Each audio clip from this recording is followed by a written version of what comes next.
Olá, senhores, eu sou o Joe e este aqui é mais um vídeo, então já começa dando like, se inscreva no canal e ative as notificações para o recebimento de novos vídeos.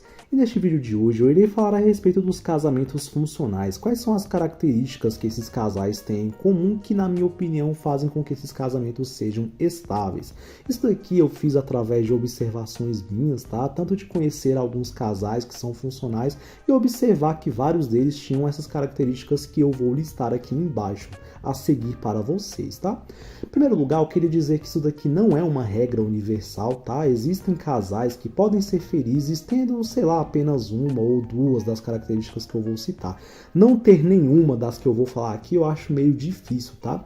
Entretanto, nós somos seres humanos individuais e psicologicamente complexos, de modo que existe exceção para tudo aquilo que a gente fala. Então seria muita presunção, muita prepotência minha eu achar que só os casais que possuem as características que eu citei aqui, ou todas elas, é que podem ter aquilo que a gente chama de casamento funcional. Não, isso não é uma regra universal, entretanto, isso daqui acredito eu que seja uma regra que os casais que são funcionais tenham pelo menos uma ou duas características das que eu vou citar a seguir para vocês, tá?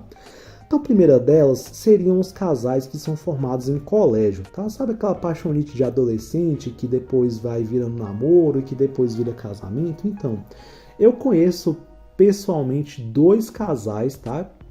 Que se conheceram no ensino médio, inclusive eles estudavam comigo. Se conheceram os dois casais no segundo ano e os dois estão juntos até hoje. Então, eu vou fazer 30 anos, né? Eu tenho 29. Então, esses casais ali se conheceram, sei lá, quando tinham 16 para 17 anos, aí estão juntos há 13 anos, mais ou menos. Então, e inclusive um deles eu tive o prazer de ver há mais ou menos um mês, né, no lugar que eu trabalho, e eu fiquei muito feliz de ver os dois juntos, né. Eles não chegaram a me ver porque eu vi eles bem de longe, mas eu reconheci. Eu falei, caramba, olha só, o fulano e a fulana que se conheceram no segundo ano estão juntos até hoje, né? Eles com dois filhos ali do lado, né? E aparentemente estavam bem felizes. Você vê, né? Quando um casal é feliz pelo jeito que anda, né? A postura dele, da esposa e tal. É interessante você ver e observar, né? E é muito importante, tá, essa questão dos casais se conhecerem em colégio. Por quê? Porque a gente sabe, existem pesquisas que atestam que quando você tem muitos parceiros, né, antes de você conhecer a pessoa com a qual você vai se casar, isso de uma certa forma contribui para a infelicidade no casamento. Então, é interessante isso daí, né? Você vê esses casais que se conhecem no colégio. Por quê? Porque geralmente é o primeiro grande amor de suas vidas, né? E isso contribui para que o casamento, de uma certa maneira, dê mais certo, né? Então, outro tipo de casal que geralmente costuma ser funcional são os casais com boa renda, né? E geralmente o homem ganhando mais que a esposa. Depois eu vou explicar o porquê disso daí. Então, a gente sabe que o Brasil é um país que tem um poder de compra horrível e é um país extremamente pobre e desigual, né? E a gente sabe que o dinheiro ele costuma ser um cala-boca para muita coisa. Então, é bem diferente você ser casado e, sei lá, ter uma casa que morar no muquifo, morar numa casa que parece um ovo, entendeu? Outra coisa é você morar em um espaço bom, em um espaço onde, sei lá, o homem tem ali como ficar ali numa sala ali de estudo, entendeu? Lendo seus livros, resolvendo suas coisas de trabalho, e a esposa tendo ali seu espaço para conversar com as amigas ali, ter aquele espaço um do outro, sabe? Não ficar com aquela convivência exagerada. Outra coisa é você morar num espaço pequenininho, onde vocês têm que se topar o tempo todo. Então é interessante, tá? Você ter um espaço, cada um ter o seu lugar, entendeu? Dentro de uma casa, assim. Isso contribui, sei lá, vai que o casal discute, briga, aí cada um vai ali pro seu espaço ali pensar, refletir um pouco, depois esfriar a cabeça, tentar conversar. Agora, quando você mora numa casa ruim, entendeu? Não existe espaço para isso, não existe condição para isso. Vocês vão se ver o tempo todo, sabe? Muitas vezes o estresse pode aumentar, pode surgir ali situações que você pode eventualmente perder a cabeça, sabe? Isso é muito comum de casais que moram mal, né? Ter aquela briga, aquela convivência exagerada que muitas vezes pode ocasionar brigas que seriam evitáveis, né? Outra característica são os casais que conseguem transcender a sua natureza nos critérios de escolha ao longo da relação. Isso é uma coisa que eu bato muito na tecla, né? Se as pessoas elas fossem um pouquinho mais inteligentes na hora de selecionar parceiros, elas entenderiam que é um erro você selecionar ali pessoas visando apenas os seus gatilhos biológicos. Então o homem, por exemplo, ele tem o gatilho da reprodução. Então o cara, ele vai querer escolher uma mulher baseado ali em beleza, juventude e fertilidade. O que é que o cara vai ver? Nossa, aquela mulher é uma gata. Nossa, ela me atraiu. Pronto, ele não vai olhar a personalidade dela, se é compatível com a dele, não vai olhar que de repente ela pode ser uma pessoa problemática, com um temperamento ruim, vai logo se casando. E a mulher também muitas vezes é a mesma coisa, ela vai lá, ela é impulsionada pelo gatilho da provisão, proteção e boa genética, vai querer escolher um cara ou que ela achou bonito, ou então caras bonitos a gente sabe que a maioria dos homens não são, né? Aos olhos dela, apenas 2% dos homens são considerados bonitos ou atraentes, o restante vai ser ou pelos gatilhos da proteção ou da provisão. Então muitas vezes a mulher ela vai se juntar com um cara que ela sabe que é um cafajeste, vai tentar converter ele em provedor, não consegue, e aí acaba tendo uma relação ruim, acaba tendo a questão emocional dela completamente afetada, né? E vai sair por aí falando que todo homem não presta, que todo homem é cafajeste, tentar invalidar o sofrimento masculino do homem bom. Inclusive eu estou preparando um vídeo, tá, que eu vou falar sobre como elas invalidam o sofrimento masculino e o porquê que isso acontece, tá? Eu vou preparar, talvez eu vou soltar esse vídeo até amanhã. Então, é isso que acontece, as pessoas ficam traumatizadas com o relacionamento por não saberem selecionar. É uma coisa bem diferente você entender, né, que o sistema, o ambiente é ruim, né?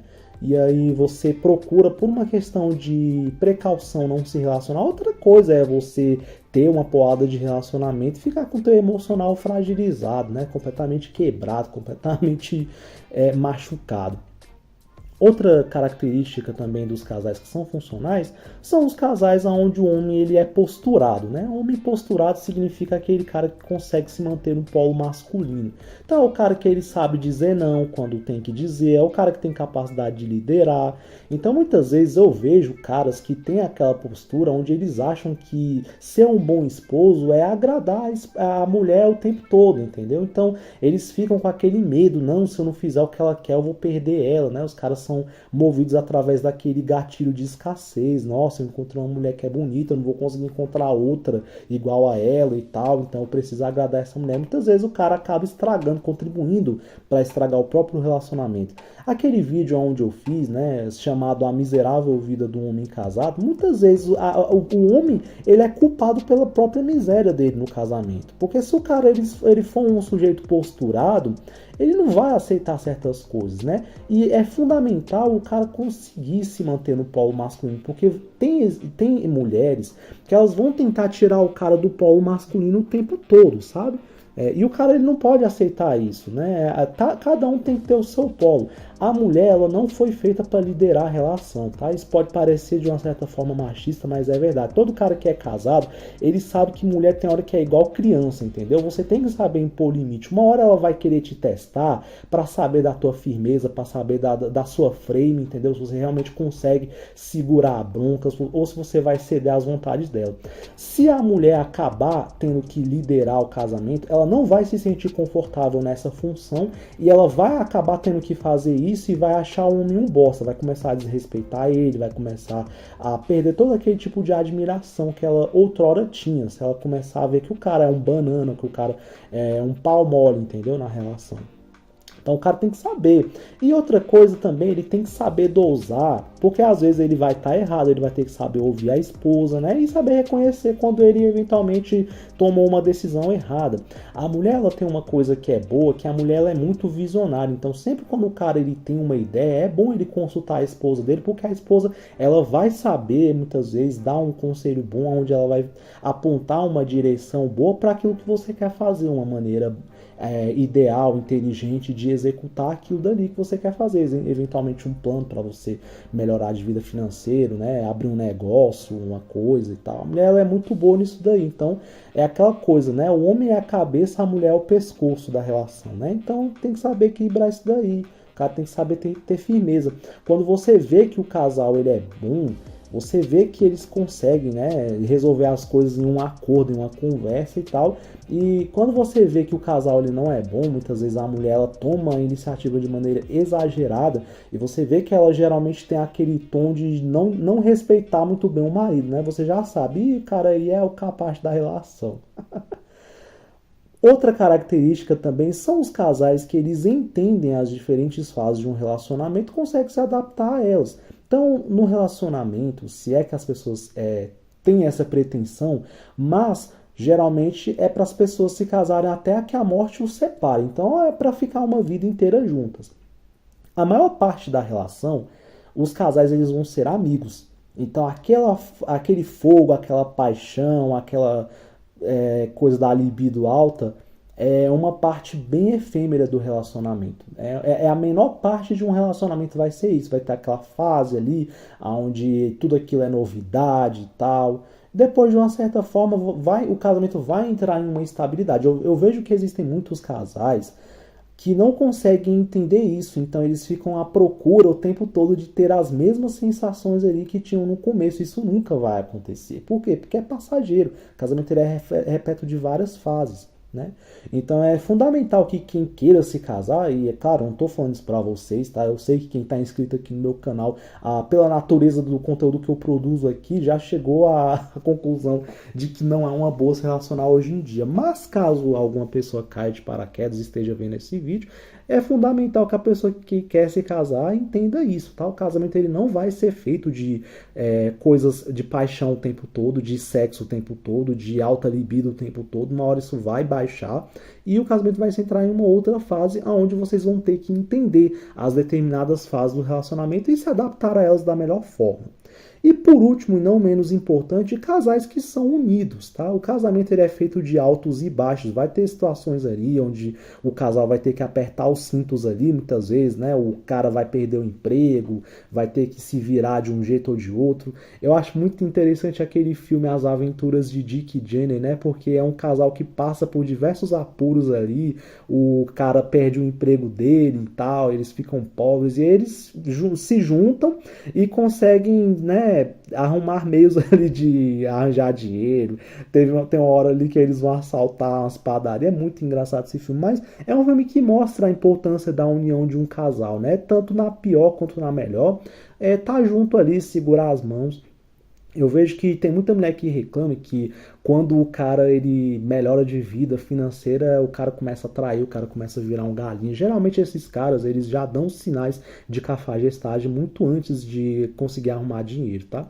Então, assim, eu meio que não tem muita desculpa isso daí, a mulher ela sabe, tá? É muito mais moralmente aceitável ela falar que o cara me enganou e tal, não sei o que, do que ela admitir que ela já sabia que o cara é cafajeste. Depois eu vou explicar o porquê disso daí, tá? Isso daí geralmente é para evitar julgamento moral e tal. E tem uma coisa que é muito interessante que, olha só como é que é. Eu nem queria falar isso nesse vídeo não, mas eu vou falar agora.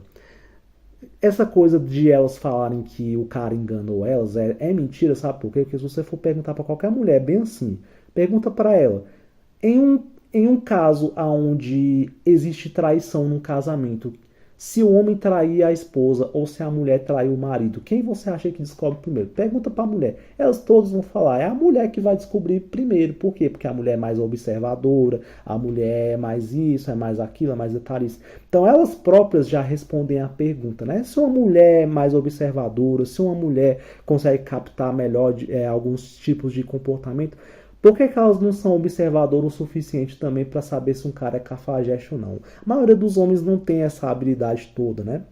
Alguns vão falar, inclusive isso, vão falar, o homem quando trai ele deixa pista, o homem não sabe disfarçar e tal. Então, se elas são observadoras e se o homem não tem toda essa capacidade para disfarçar, logo fica subentendido que elas conseguem saber se um cara é cafajeste ou não, entendeu? Então, assim. Então é isso, tá? Casais de colégio, casais com boa renda, casais que conseguem transcender a sua natureza, casais onde o homem é posturado, casais que entendem as diferentes fases de um relacionamento e, por último, casais que são unidos. Esses são os casamentos que geralmente se encontram naquela zona onde a gente pode chamar de casamentos funcionais, tá bom? Espero que esse vídeo tenha agregado alguma coisa para vocês. Se vocês concordarem com o que foi dito aqui, comentem o que vocês acham, tá? Esse vídeo aqui não é um incentivo para vocês casarem, vocês fazem o que vocês quiserem da vida de vocês. Eu aconselho a vocês permanecerem solteiros, porque acredito eu que a chance de vocês conseguirem algum tipo de característica descrita aqui embaixo vai ser mínima, tá? Então fiquem do jeito que vocês estão mesmo, tá? Não arrumem para a cabeça de vocês, tá? Então é isso, um forte abraço e até mais.